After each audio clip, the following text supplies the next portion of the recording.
আসসালামু আলাইকুম ওরহমতুল্লাহি ওবরাকাতুহু।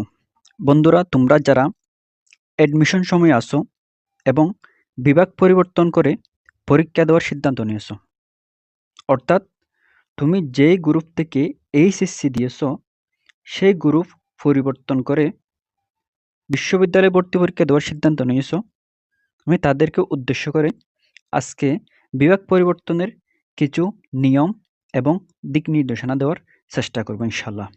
চলো শুরু করি। আসলে বিভাগ পরিবর্তনটা কি? মূলত সাধারণ অর্থ যদি আমরা চিন্তা করি, বিভাগ পরিবর্তন বলতে বোঝায় তুমি যে গ্রুপ থেকে এইচএসসি দিয়েছো সেই গ্রুপে বিশ্ববিদ্যালয় ভর্তি পরীক্ষা না দিয়ে অন্য গ্রুপে পরীক্ষা দেওয়া। ধরো তুমি বিজ্ঞান থেকে এইচএসসি দিয়েছো কিন্তু বিশ্ববিদ্যালয়ে ভর্তি পরীক্ষা দিতে চাচ্ছ মানবিকে বা বাণিজ্যে, সেটা বিভাগ পরিবর্তন। সেটা অন্যভাবে হতে পারে। তুমি বিজ্ঞান থেকে মানবিকে, মানবিক থেকে বাণিজ্যে, বা বাণিজ্য থেকে মানবিকে বা মানবিক থেকে বিজ্ঞানে, বা মানবিক থেকে বাণিজ্যে বা বাণিজ্য থেকে মানবিকে, যে কোনোভাবে কি হতে পারে সেটা। কিন্তু আমাদের এখানে দেশে বিভাগ পরিবর্তন বলতে একটা ভিন্ন অর্থ বোঝায়। সেটা কি?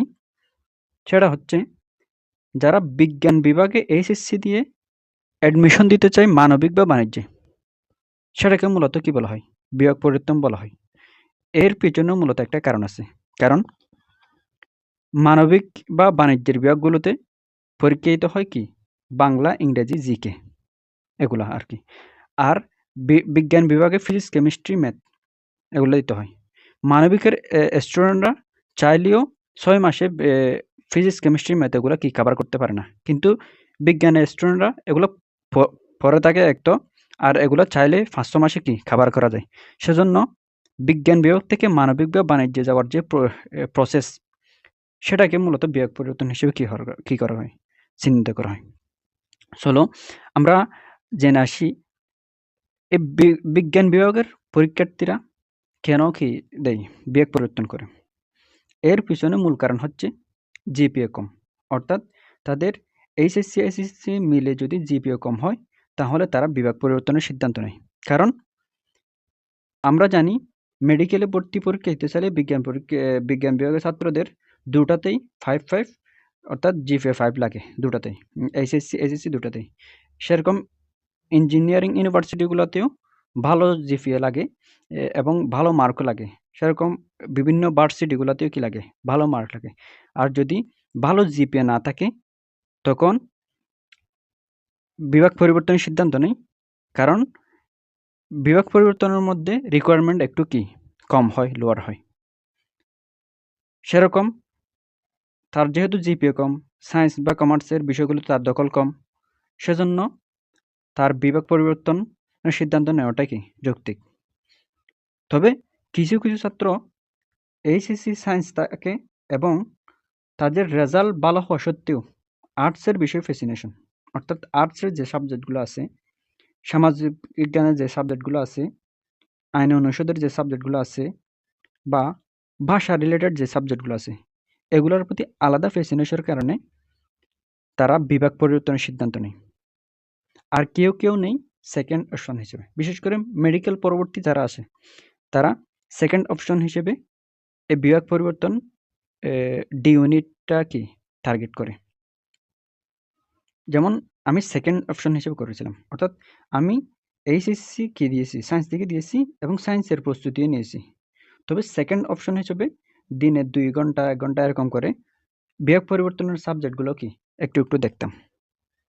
তুমি কিন্তু এভাবে সেকেন্ড অপশন হিসেবে নিতে পারো, বা একদম ডি ইউনিটের প্রস্তুতিও নিতে পারো শুরু থেকে। এবার জানি কোথায় আসলে বিভাগ পরিবর্তন পরীক্ষা দিতে পারবো আমরা। মূলত বাংলাদেশের সবগুলো যেগুলো ভার্সিটি আছে, জেনারেল ভার্সিটি আছে, সবগুলোতে বিভাগ পরিবর্তন করে পরীক্ষা দেওয়া যায়।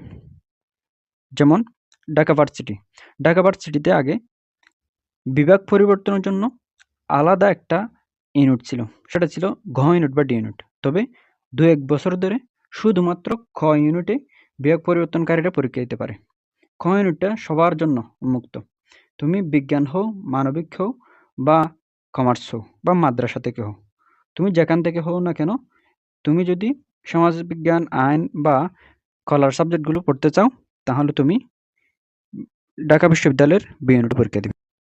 এবার আসি চট্টগ্রাম বিশ্ববিদ্যালয়। চট্টগ্রাম বিশ্ববিদ্যালয়ে তুমি B unit, C unit, D unit এবং যে সাব ইউনিটগুলো আছে অর্থাৎ B1, D1 সবগুলোতে তুমি বিভাগ পরিবর্তন করে পরীক্ষা দিতে পারবে।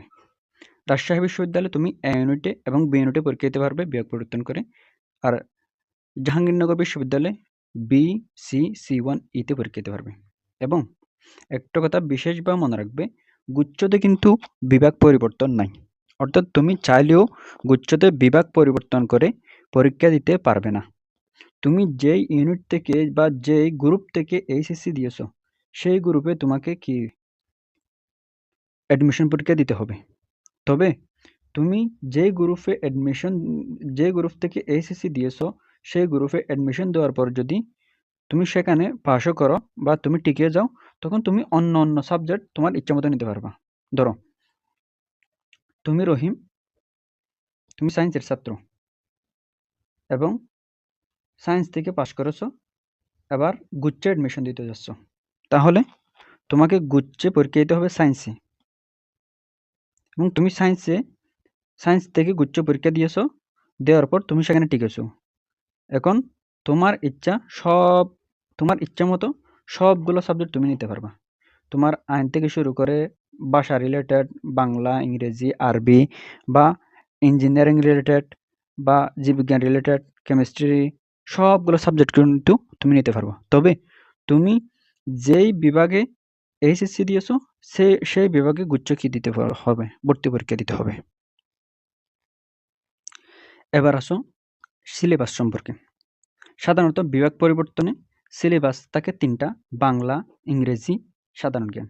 তবে বিশ্ববিদ্যালয়ভেদে আর কিছু একটা যুক্ত হতে পারে। বাংলা, ইংরেজি, সাধারণ জ্ঞানের সাথে কোনো বিশ্ববিদ্যালয়ে আইকিউ যুক্ত হতে পারে বা আইসিটি যুক্ত হতে পারে বা অর্থনীতি যুক্ত হতে পারে বা গণিত যুক্ত হতে পারে। এর চারটার কোনো একটা যুক্ত হয় আর কি। এবার আসি পরীক্ষার ধরন। পরীক্ষার ধরন ১০০ নম্বরের পরীক্ষা হয়, ১ ঘন্টা পরীক্ষা হয়।